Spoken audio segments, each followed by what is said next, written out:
आप सभी दर्शकों का स्वागत करना चाहती हूं आज के हमारे सब स्कूल पाठ के अध्ययन में। और साथ ही साथ आज हमारे जो गेस्ट हैं पास्टर आर भारती और पास्टर फ्रैंकलिन फ्रांसिस, मैं आप दोनों का भी स्वागत करना चाहती हूं आज के हमारे सब स्कूल पाठ के अध्ययन में।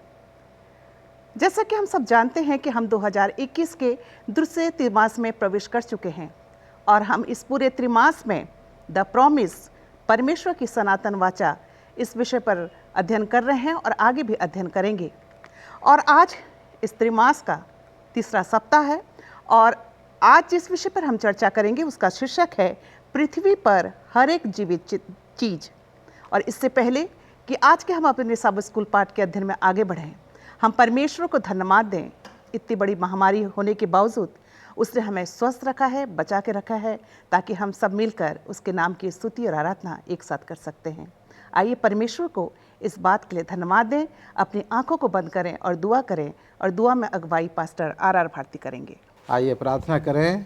ज़मीन और आसमान के बनाने वाले परवरदिगार, इस दुनिया के सृष्टिकर्ता, हमारे मालिक, तेरे सामने अपने सरों को झुकाते हैं और परमेश्वर अपने जीवन को तेरे हाथों में समर्पित करते हैं। और खुदामंद, आज हम इस सब स्कूल परिचय के द्वारा जब तेरी प्रतिज्ञाओं को, तेरी उस सनातन वाचा को परमेश्वर आज मिलकर के सीखना चाहते हैं। परमेश्वर तेरी पवित्र आत्मा हम में से हर एक की अगुवाई करे कि हम उसे समझ सकें और समझ करके अपने जीवन में परमेश्वर अमली जामा पहना सकें, उसके ऊपर चल सकें। खुदावंद तुझसे दुआ करते हैं अपने तमाम दर्शकों के लिए कि तू उनके भी साथ हो और अच्छे स्वास्थ्य में रख, और अपना वचन परमेश्वर तू उन तक पहुंचा कि वो तुझ सच्चे परमेश्वर को जान सकें और अपना जीवन तेरे हाथों में समर्पित कर सकें। तो हम तमाम की अगुवाई कर, प्रार्थना को सुन और कबूल कर, मसीह यीशु के नाम में मांगते हैं, आमीन। आज के हमारी चर्चा का विषय है पृथ्वी पर हर एक जीवित चीज। याद वचन के लिए आप मेरे साथ अपनी बाइबल खोल सकते हैं। उत्पत्ति उसका 6वां अध्याय और उसका 8 पद, जहाँ इस प्रकार से लिखा है, परंतु यहोवा के अनुग्रह की दृष्टि नूह पर बनी रही। एक बार फिर से पढ़ना चाहूँगी। परंतु यहोवा के अनुग्रह की दृष्टि नूह पर बनी रही। प्रिय दर्शकों, यशायाह नबी की पुस्तक उसका 7वां अध्याय और उसके 9 वचन पे हम देखते हैं कि वहाँ इस प्रकार से लिखा है, आदम और हवा निश्चित फल खाते हैं, उनका पाप सब कुछ बदल देता है। अब पाप और मृत्यु मानव इतिहास का हिस्सा बन गए हैं। मनुष्य एक ऐसी धरती पर पैदा हुआ है जो अब परिपूर्ण नहीं है। बुराई उन दिलों को भर देती है जिन्हें परमेश्वर से प्यार करने के लिए बनाया गया था। जल्द ही बुराई और पाप पूरी पृथ्वी को भर देते हैं। एक बार के लिए हम ये बात ध्यान पे रखें, एक बार सोचें कि उन दिनों को याद करें, उस बाढ़ से पहले के दिनों को, जहाँ बहुत सारे ऐसे लोग थे आज जो हमें सुविधाएं नहीं मिलती। आज हम अपने विश्वास में इतने मजबूत नहीं हैं, लेकिन उस समय के लोग अपने विश्वास में ज़्यादा मजबूत थे। उन्हें हर चीज़ बहुत अच्छे से मिलता था। वो कभी बीमार नहीं पड़ते थे, जबकि आज हम बीमार पड़ते हैं। उनका हर एक जीवन, हर एक लोगों का जीवन परमेश्वर के प्रति समर्पित रहता था, लेकिन इसके बावजूद भी वो परमेश्वर के प्यार को बड़े ही गलत तरीके से वो प्रचार करने लगे। उनमें पाप बढ़ गया। परमेश्वर के प्यार को वो लोग समझ नहीं पाए और इस पूरी दुनिया में पाप इतना बढ़ गया कि परमेश्वर को इस बात से दुख हुआ और उसने इस पाप का अंत करने के लिए एक बाढ़ भेजा, और वो बाढ़ पूरी पृथ्वी को ढांप दी। वो पानी पूरी पृथ्वी को डुबो दी। और हम इस कहानी, इस बात को हम बाइबल में पढ़ते हैं। आइए इस चर्चा को और आगे बढ़ाएं और हम रविवार के पाठ पे चलेंगे। रविवार के पाठ का शीर्षक है पाप के बारे में एक महत्वपूर्ण नियम। पाप के बारे में एक महत्वपूर्ण नियम।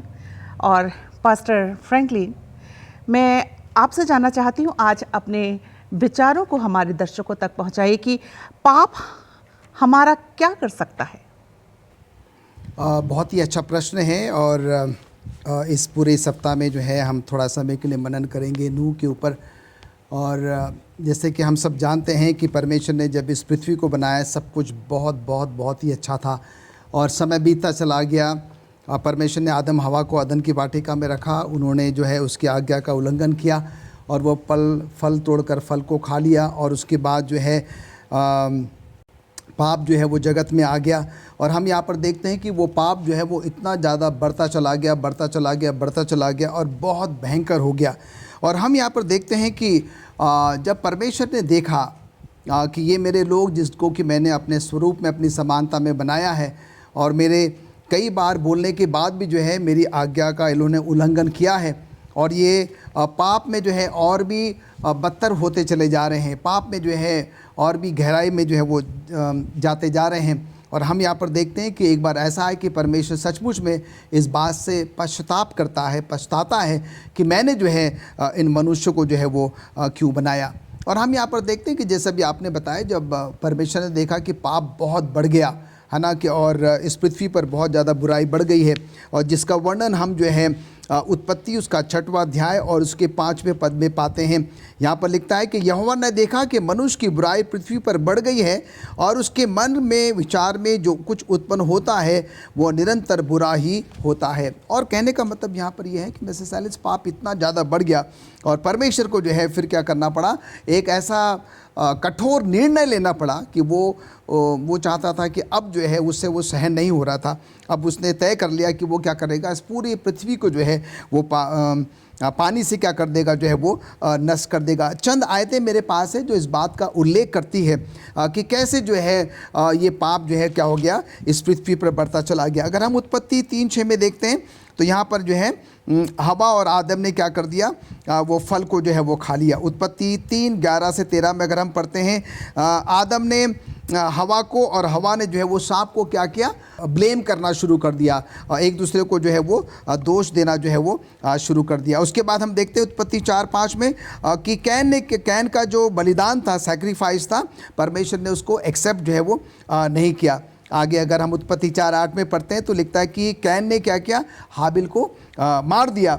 और उसके बाद अगर हम नीचे आते उत्पत्ति 6:5 में अगर हम देखें तो बुराई इतनी ज़्यादा बढ़ गई, और यहाँ कहता है जैसे मैंने पहले बताया कि परमेश्वर जो है पछताता है कि मैंने मनुष्य को जो है वो क्यों बनाया, और अब उसने ये ठान लिया कि मैं क्या करूँगा, मनुष्य को जो है इस पाप से जो है वो छुड़ाने के लिए, बचाने के लिए क्या करूँगा, इनको जो है वो मुझे तबाह करने की जो है वो ज़रूरत है। अब आपका सवाल मैं उत्तर देता हूँ कि पाप हमारा क्या कर सकता है। पाप इतना भयंकर जो है वो क्या कहते हैं कि हो जाता है, और पाप की शुरुआत एक छोटी सी चीज़ से होती है, और पाप धीरे धीरे जो है वो बढ़ता चला जाता है। ये हमारे एक शरीर का अंग नहीं है।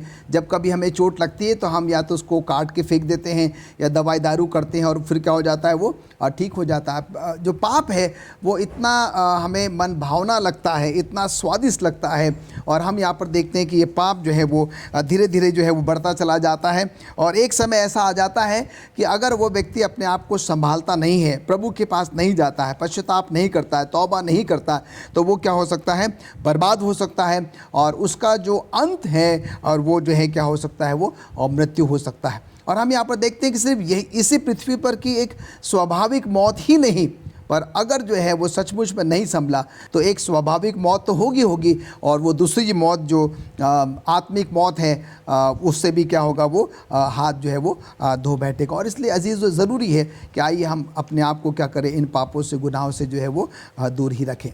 पास्टर फ्रैंकलिन ने जो मिसेस फ्रांसिस ने अभी सवाल पूछा कि पाप क्या कर सकता है जी, अगर हम उदाहरण के तौर पर देखें तो पाप हमारे शरीर में एक घाव की तरह है जी, कि वो जब घाव लग जाता है तो वो बढ़ता जाता है अगर हम उसका इलाज ना करें। और अगर इलाज ना कराएं तो वो इतना बढ़ जाता है कि आपके जीवन को ख़त्म कर देता है, आपकी जो जीवन है वो ख़त्म हो जाता है। और यही जीवन ना, जैसे आपने बताया, यही जीवन नहीं बल्कि आने वाला जीवन भी जो है वो आपके हाथों से चला जाता है। तो पाप एक ऐसी भयंकर चीज़ है जो आपका सब कुछ बर्बाद कर सकता है, ख़त्म कर सकता है।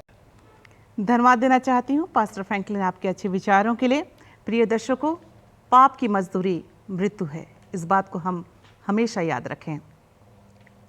जैसा मैं बता रही थी कि जब पृथ्वी पर पाप बहुत बढ़ गया तो परमेश्वर ने सोचा कि इस पाप को ख़त्म करने के लिए मैं क्या करूं।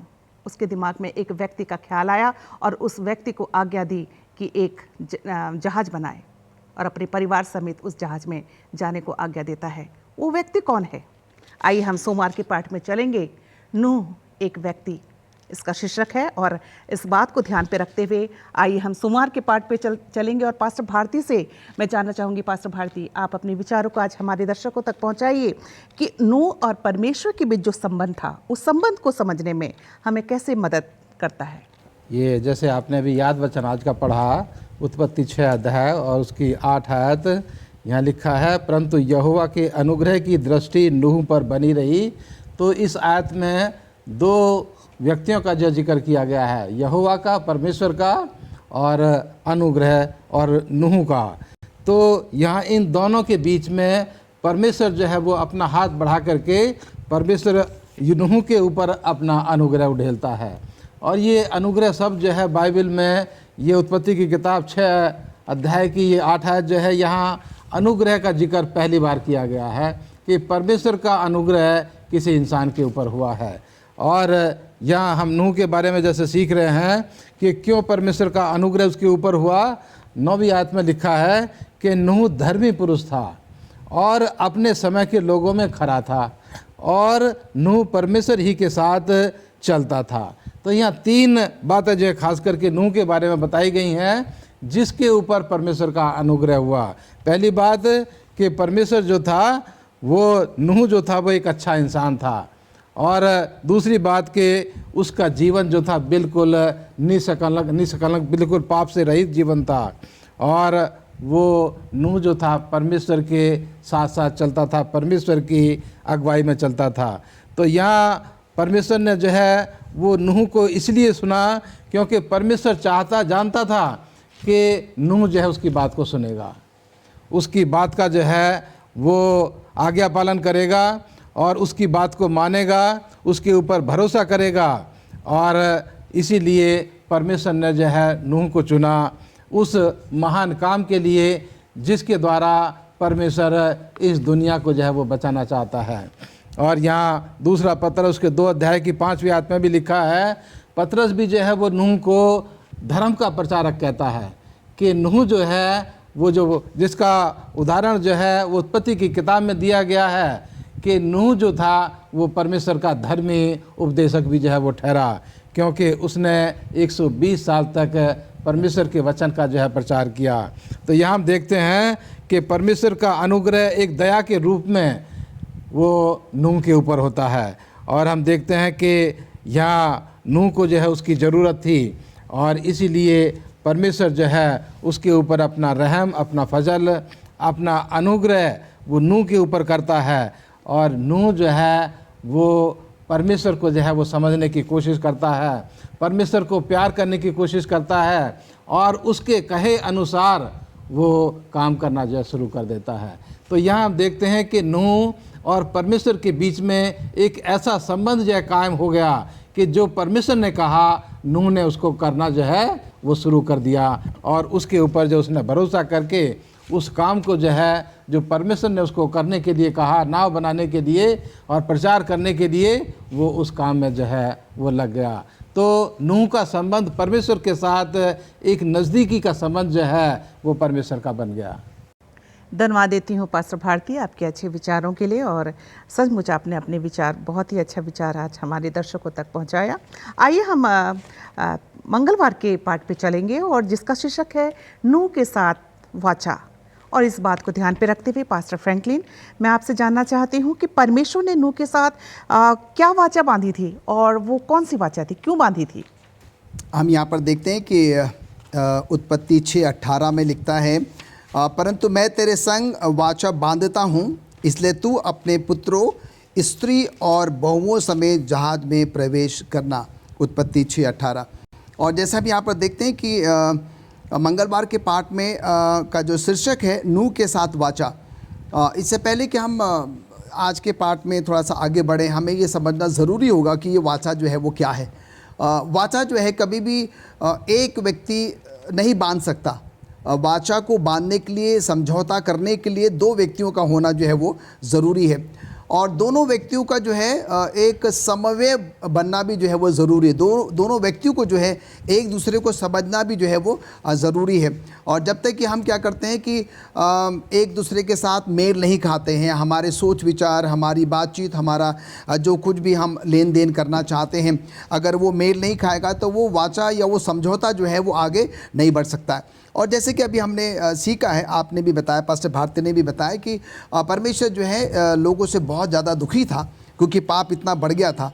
120 साल तक जो है नूह ने क्या क्या प्रचार किया, उसके बावजूद भी हम देखते हैं कि लोग नहीं माने, लोग इतने ढीठ हो गए थे और उसका यहाँ तक कि मजाक भी उड़ाया उन लोगों ने। पर हम देखते हैं कि ये सब कुछ जो है वो परमेश्वर देख रहा था और फिर वो समय आ गया और हम देखते हैं कि वो समय पूरा हो गया। और अब परमेश्वर क्या करता है, नूह से जो है वो ये वाचा बांधता है, उससे प्रतिज्ञा करता है, उससे समझौता जो है वो करता है, उसको ये बताता है कि अब तू क्या कर, तू अपने पत्नी के साथ, अपने तीनों बेटों के साथ और उनकी जो वाइफ्स हैं, उनकी जो पत्नियां हैं, इसका मतलब नूह की पत्नी, उनके तीनों बेटे और तीनों बेटों की जो पत्नियां हैं, इसका मतलब 8 लोग हो जाते हैं। और वो उससे कहता है कि मैं तुझसे आज वाचा बांधता हूँ, तू क्या कर, जो तूने जहाज बनाया है जिसको कि मैंने तुझे कहा था, और तू अपने पुत्रों के साथ, अपनी स्त्री के साथ और अपने बहुओं के साथ क्या कर, उसमें तू जो है वो प्रवेश कर जा।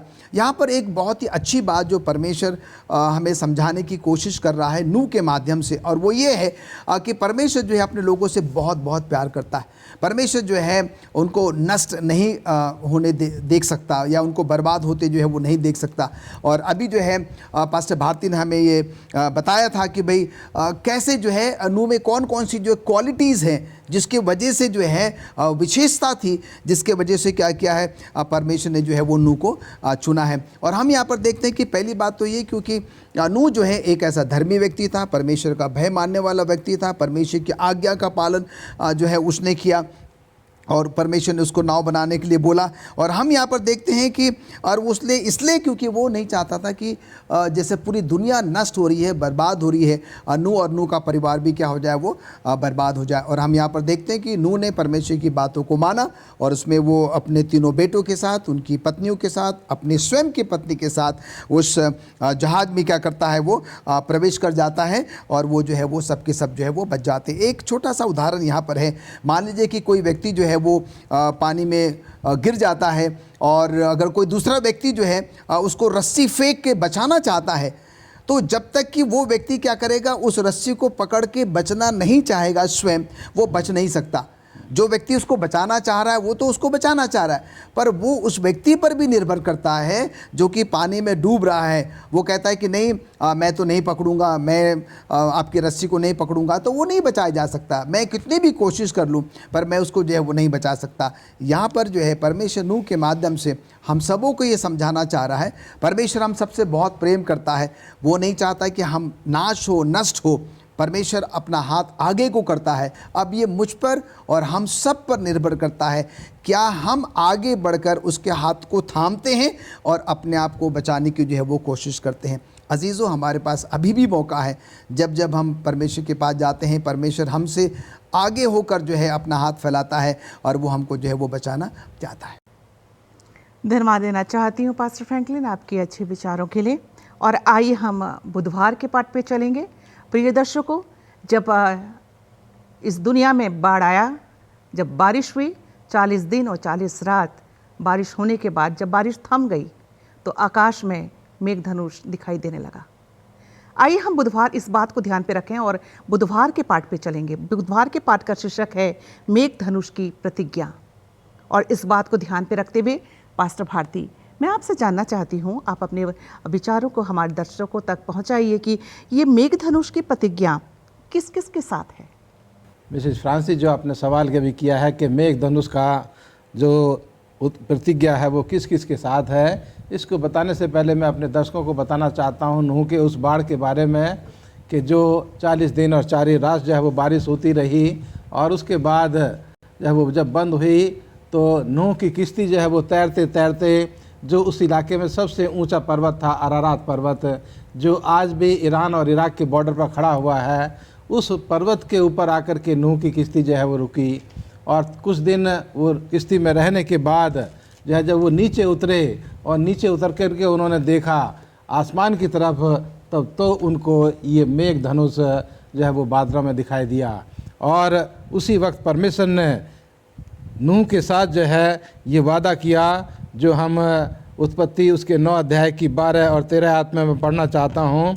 फिर परमेश्वर ने कहा, जो वाचा मैं तुम्हारे साथ और जितने जीवित प्राणी तुम्हारे संग हैं उन सब के साथ भी युग युग की पीढ़ियों के लिए बांधता हूँ, उसका यह चिन्ह है, मैंने बादल में अपना धनुष रखा है और वह मेरे और पृथ्वी के बीच में वाचा का चिन्ह होगा, और जब मैं पृथ्वी पर बादल फैलाऊं तो बादल में धनुष दिखाई देगा।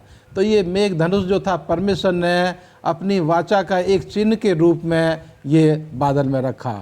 और यहाँ जो है 13वीं आयत कहती है कि ये मेघ धनुष की प्रतिज्ञा जो थी परमेश्वर ने इंसान के साथ की, उस ज़माने के लोगों के लिए और आने वाले युगों के लिए भी, पीढ़ियों के लिए भी परमेश्वर ने ये वाचा दुनिया के तमाम लोगों के साथ बांधी है।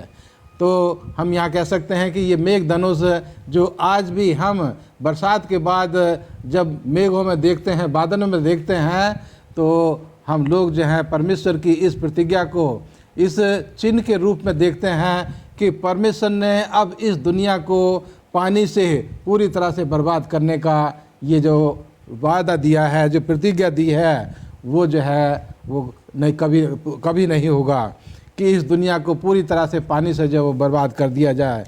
तो ये वाचा, ये प्रतिज्ञा मेघ धनुष की परमेश्वर ने इस दुनिया के हर एक व्यक्ति के लिए की है, चाहे वो छोटा है, चाहे बड़ा है, चाहे वो किसी भी जाति का है, चाहे वो किसी भी देश का है, चाहे वो कहीं का भी रहने वाला है। परमेश्वर ने ये प्रतिज्ञा दुनिया के हर एक इंसान के लिए की है कि मैं अब इस दुनिया को पानी से कभी बर्बाद नहीं करूँगा। तो यहाँ पर जो है हम कह सकते हैं कि परमेश्वर ने जो समझौता नूह के साथ किया, आने वाले जनरेशन के साथ किया, आज तक हम देखते आए हैं कि परमेश्वर ने अभी तक इस वायदे को निभाया है। और हमारा विश्वास और भरोसा है कि परमेश्वर अपने वायदों में हमेशा जो है वो खरा रहता है। तो यहाँ हम कह सकते हैं कि इस वादे में मैं और आप भी शामिल हैं, इस वादे में तमाम मसीह लोग शामिल हैं, इस दुनिया में दुनिया के तमाम जाति और तमाम धर्मों के लोग शामिल हैं। और मेरी ये गुजारिश है दुनिया के तमाम लोगों से कि बरसात के बाद जब आप इस मेघ धनुष को आसमान में देखें, बादलों में देखें, तो परमेश्वर के इस वादे को याद करें कि परमेश्वर का ये वादा मेरे साथ भी है कि कभी भी अब वो इस दुनिया को पानी से बर्बाद नहीं करेगा। धन्यवाद देना चाहती हूँ पास्टर भारती आपके अच्छे विचारों के लिए। और आइए हम गुरुवार के पाठ पे चलेंगे, और जिसका शीर्षक है केवल नूह बचा लिया गया था। और इस बात को ध्यान पे रखते हुए आइए हम पास्टर फ्रैंकलिन के पास चलते हैं। पास्टर फ्रैंकलिन, आप अपने विचारों को आज हमारे दर्शकों तक पहुंचाइए कि परमेश्वर ने नूह को ही क्यों चुना। बहुत ही अच्छा सवाल है, और हम नूह के बारे में पढ़ रहे हैं। और इससे पहले कि मैं आपके सवाल का जवाब दूं, हम बाइबल में से उत्पत्ति 7:23 को मैं आपके लिए पढ़ना चाहता हूं, जहां पर ये इस प्रकार से लिखता है, और क्या मनुष्य, क्या पशु, क्या रेंगने वाले जंतु, क्या आकाश के पक्षी, जो जो भूमि पर थे, सब पृथ्वी पर से मिट गए, केवल नूह और जितने उसके संग जहाज में थे वे ही बच गए। तो अब तक जो है हमने कहानी में ये देखा है कि सिर्फ नूह और नूह का परिवार जो है वो परमेश्वर की आज्ञा के अनुसार जो है वो जहाज में प्रवेश करता है। और ये जो है जब बाढ़ आती है 40 रात 40 दिन जो है वो पानी बरसता है। और हम यहाँ पर देखते हैं कि सिर्फ नूह और नूह का परिवार, जिसमें कि कुल मिलाकर 8 लोग थे, ये जो है वो बचाए जाते हैं। और अभी आपने जो सवाल किया, सिर्फ नूह ही का परिवार जो है वो क्यों बचाया गया। और हम यहाँ पर देखते हैं कि ऐसा नहीं था कि परमेश्वर सिर्फ नूह के परिवार को बचाना चाहता था। परमेश्वर ने जब दुनिया में इतना पाप बढ़ गया, परमेश्वर ने नूह को चुना। परमेश्वर ने नूह से कहा कि तू क्या कर, इन लोगों को सचेत कर, सावधान कर, इनको समझा, बता। और फिर परमेश्वर ने, देखिए, इतना होने के बावजूद भी उनके लिए एक ऐसा इंतज़ाम किया, एक इतनी बड़ी नाव जो है वो बनाई, जिससे क्या है कि जो भी परमेश्वर की आज्ञा को मानेगा, उसका पालन करेगा, नूह की बात को सुनेगा, और जो भी व्यक्ति उस जहाज में प्रवेश करेगा वो सब क्या किए जाएंगे, वो सब बचाए जाएंगे। और हम यहाँ पर देखते हैं कि पूरे 120 साल तक आप अगर बाइबल का अध्ययन करें, सब लोगों ने उसका जो है ठट्टा उड़ाया, मजाक उड़ाया कि भाई, क्योंकि अब तक जो है उन्होंने इस प्रकार की ना तो बारिश के बारे में अनुभव किया था, ना ही सुना था। तो उनको जो है बड़ा आश्चर्य हो रहा था और उनको लग रहा था कि नूह जो बोल रहा है वो बकबक कर रहा है। और कई बार लोगों ने उसका मजाक उड़ाया, उसे बूढ़ा कहा, ना जाने किन किन अपशब्दों का इस्तेमाल भी किया। पर नूह जो है वो निरंतर लगातार जो 120 साल तक जो है वो प्रचार करता रहा। समय पूरा हुआ और हम यहाँ पर देखते हैं कि सिर्फ और सिर्फ नूह का परिवार जो है वो उस जहाज में प्रवेश कर पाया। आपने सवाल किया कि सिर्फ नूह का परिवार ही क्यों उसमें प्रवेश कर पाया? इसीलिए क्योंकि नूह ने परमेश्वर की आज्ञा को माना। नूह भी कह सकता था कि नहीं, मैं जो है, क्योंकि नूह का भी ये पहली मर्तबा था, पहली बार था कि वो इस प्रकार की बारिश को जो है वो देख रहा था। और हम यहाँ पर देखते हैं कि आदम हवा के उदाहरण को अगर आप लें, परमेश्वर ने आदम हवा को साफ साफ कहा था कि तुम इस पेड़ के फल को ना खाना, फिर भी जो है उन्होंने आज्ञा का उल्लंघन किया। नूह भी जो है परमेश्वर की आज्ञा का उल्लंघन कर सकता था। पर हम यहाँ पर देखते हैं कि नूह के चरित्र के बारे में पास्टर भारती ने हमें ऑलरेडी जो है वो बता दिया है। और उन चरित्रों के द्वारा हम देखते हैं कि नूह जो है एक धर्मी व्यक्ति था। उसने परमेश्वर की बात को माना, उसको स्वीकार किया। जैसे जैसे परमेश्वर बोलता गया वो वैसे वैसे करता चला गया। और फिर हम यहाँ पर देखते हैं कि नूह अपनी पत्नी को लेकर, अपने तीनों बेटों को लेकर, अपनी तीनों बहुओं को लेकर जहाज में प्रवेश करता है और वो जो है वो बचाए जाते हैं। हम अगर उत्पत्ति में जाएं, हम देखते हैं कि मैथ्यूसेलह नाम का एक व्यक्ति था जो कि 969 साल तक जीवित था। और जब परमेश्वर ने बनाया सब कुछ बहुत अच्छा था। पाप के कारण जो है हमारी औसतन आयु जो है वो कम कम कम कम कम होते चली गई। और हम देखते हैं कि नूह के बाद जो है जो हमारी आयु का जो औसतन वो था वो क्या हो गया, बहुत बहुत गिरता चला गया। और अगर हम भजन संहिता उसके 90 अध्याय के उसके 10वें पद में पढ़ें तो हम देखते हैं कि हमारी औसतन आयु जो है वो 70 साल की है। अगर हम अपने आप को थोड़ा सा मजबूत रखते हैं तो ज़्यादा से ज़्यादा 80 साल तक हम जो है वो जीवित रह सकते हैं। ये सब किसका प्रतिफल है? ये पाप का प्रतिफल है। और हम देखते हैं कि आज भी हमारे समय में देखा जाता है कि पाप के कारण क्या है कि हमारी शायद हाइट नहीं बढ़ती है। पाप के कारण ना जाने कितनी बीमारियां हमारे अंदर में आ जाती है। तो बार बार परमेश्वर अपने वचनों के द्वारा, अपने दासों के द्वारा, दासियों के द्वारा जो है हमें सचेत और सावधान करता है। वो हम सबको जो है वो बचाना चाहता है। इसलिए नहीं कि सिर्फ वो नूह से प्यार करता था, वो हम सबसे भी प्यार करता है। और यूहन्ना 3:16 जो है इस बात का उल्लेख करता है कि परमेश्वर ने जगत से प्रेम किया है और हम जो भी उस पर विश्वास करेंगे हम सब के सब जो है वो बचाए जाएंगे। धन्यवाद देना चाहती हूँ पास्टर फ्रैंकलिन आपके अच्छे विचारों के लिए। आइए हम शुक्रवार के पाठ पे चलेंगे और शुक्रवार के पाठ को ध्यान पे रखते हुए पास्टर भारती, मैं आपसे जानना चाहती हूँ कि जो मेघधनुष हमें किस चीज़ की याद दिलाता है? ये मैं बताना चाहता हूँ अपने दर्शकों को थोड़ा सा कि मेघधनुष जो है जब नूह और उसके बच्चों ने जो है जब देखा, और जैसे पास्टर फ्रैंकलिन ने भी बताया कि नूह के साथ उसका परिवार, उसके 3 बेटे और 3 बहुएं, नूह और उसकी पत्नी, केवल 8 लोग बचाए गए। तो यहाँ बाइबल बताती है कि नूह के 3 बेटे थे, सेम, हेम और जाफत। और वो जो है जब किश्ती से निकल कर के जो है पहली बार काफ़ी अरसे के बाद जब ज़मीन पर खड़े हुए तो वहाँ आकर के उन्होंने एक बेदी बनाई और बेदी के ऊपर उन्होंने होम बत्ती जो है वहाँ पर दी। और उसकी खुशबू जो है जब आसमान में गई तो परमेश्वर जो है उससे खुश हुआ।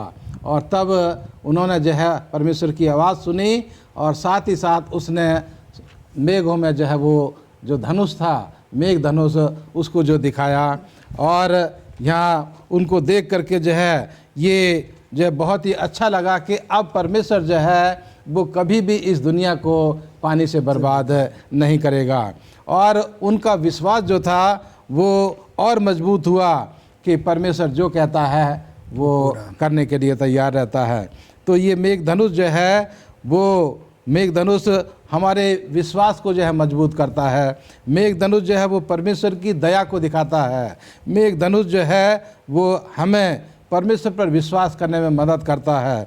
मेघधनुष जो है वो हमें दिखाता है कि आज भी परमेश्वर की दया जारी है और वो मुझे, मेरी और आपकी मदद करने में मदद करता है, आशीर्वाद देता है।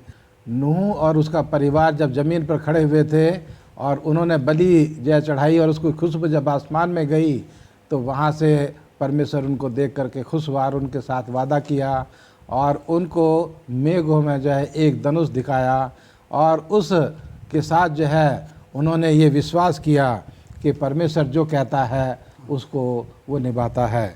तो ये मेघधनुष आज मुझे और आपको मदद करता है कि हम परमेश्वर में अपना विश्वास रखें। मेरे और आपके विश्वास को मजबूत करने में मदद करता है। ये मेघधनुष परमेश्वर की दया को दिखाता है।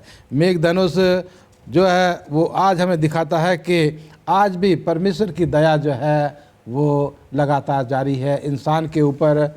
और जो आज हम इस दुनिया में देखते हैं और बरसात के बाद जब धनुष को देखते हैं तो हमें खुशी होती है कि परमेश्वर आज भी अपने वादे में सच्चा है कि हमने आज तक इतनी बारिश जो है अपने जीवन में कभी नहीं देखी कि पेड़ डूब जाएं या पहाड़ डूब जाएं। परमेश्वर आज भी अपने वादों में सच्चा है। और आज परमेश्वर जो है हमें दिखाता है कि परमेश्वर जो है वो उतनी ही बारिश देता है जितनी हमें ज़रूरत होती है। और बारिशें जो हैं वो आशीर्वाद लेकर के आती हैं और परमेश्वर को खुशहाल और खुशी जो है वो परमेश्वर को देती हैं। तो मेघधनुष जो है वो मेरे और आपके लिए एक आशीष का कारण है, एक आशीर्वाद का कारण है कि परमेश्वर ने मुझे और आपको ये मेघधनुष आसमान में रख करके आशीर्वाद दिया है कि आप फलो फूलो और मैं आपके साथ हूँ। उतनी ही बारिश दूंगा जितनी आपको ज़रूरत है और मेरी आशीषें तुम्हारे जीवन में लगातार जो है वो बनी रहेंगी। धन्यवाद देना चाहती हूँ पास्टर भारती आपके अच्छे विचारों के लिए।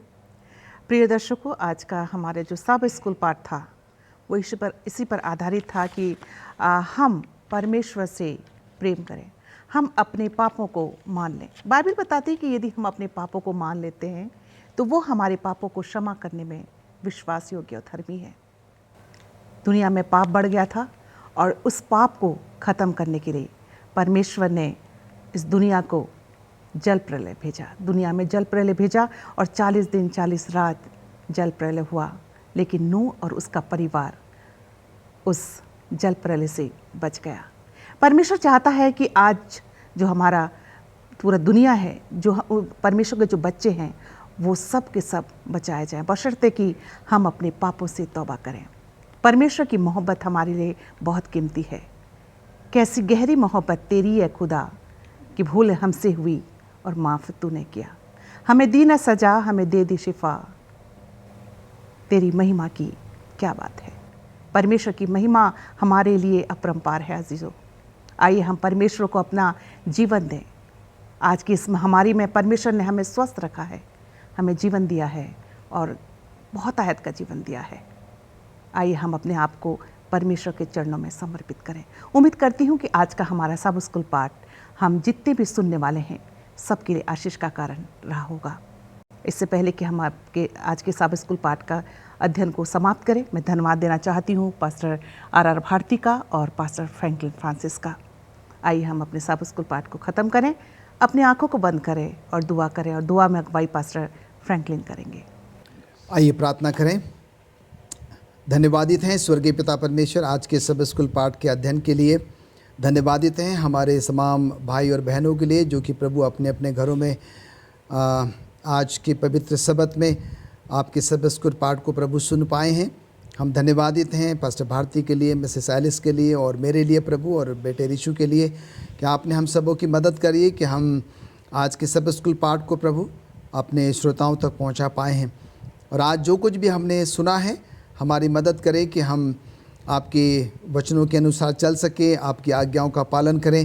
प्रभु हम जानते हैं कि आप हमसे बहुत बहुत प्यार करते हैं। आप हम में से किसी को भी नष्ट होते हुए नहीं देख सकते प्रभु। पर कई बार हम जो है इतने ढीठ हो जाते हैं, हम कई बार आपकी उस मधुर आवाज़ को अनसुना कर देते हैं। हम प्रभु आपके हाथ को थामना नहीं चाहते हैं, हम प्रभु अपने आप को बचाना नहीं चाहते हैं। प्रभु हम पर अनुग्रह करें, अपने पवित्र आत्मा के द्वारा हमसे बातचीत करें कि जब जब प्रभु आप हमारे पास आते हैं, हमसे बातचीत करते हैं अपने पवित्र आत्मा के माध्यम से, हम आपकी पवित्र आत्मा की आवाज़ को सुने और उस पापों से, गुनाहों से, खताओं से प्रभु तौबा करें। और न सिर्फ हम अपने लिए, अपने परिवारों के लिए, अपनी कलीसियाओं के लिए, औरों के लिए प्रभु एक बहुत बड़ी आशीष का कारण बने और जिससे कि जब आपका बेटा यीशु मसीह आए हम सब के सब तैयार पाए जाएं और हम आपके बेटे यीशु मसीह के साथ उस स्वर्गीय घर में प्रवेश कर सकें। धन्यवाद देते हैं प्रभु कि आपने हमारी प्रार्थना को सुना है। प्रभु यीशु मसीह के नाम से मांगते हैं, आमीन। आमीन।